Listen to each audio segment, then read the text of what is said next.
Demande d'atteindre un cap supplémentaire. Vous voyez, le navire va continuer, lui, sa mission par rapport à ce suivant. J'ai repris la main, en fait, sur l'automatique. Changer le cap d'une frégate multimission en touchant un écran tactile du bout des doigts est aujourd'hui une réalité.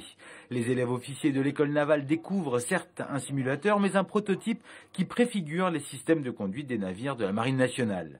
On va utiliser à la fois les capacités type drone, d'accord, pour pouvoir améliorer la perception et l'identification du contexte de la sphère visuelle.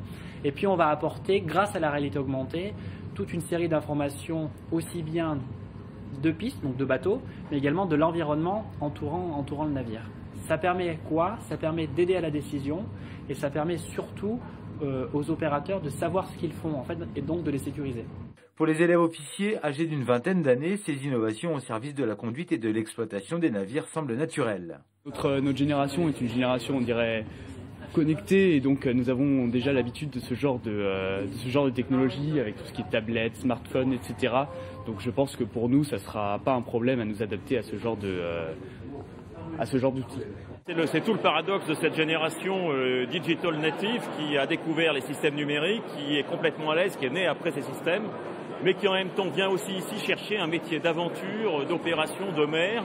Et il ne faut pas que ces systèmes les décalent complètement de cette vision du réel, de leur métier de marin.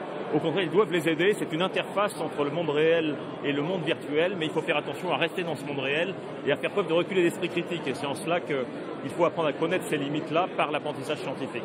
La passerelle du futur est développée par DCNS. L'enjeu est stratégique pour la défense et la force de dissuasion de l'armée française, mais il est aussi économique. C'est que dans la balance commerciale déficitaire, comme chacun le sait, eh bien, le transport maritime, l'économie maritime est excédentaire et apporte à la France un mieux économique.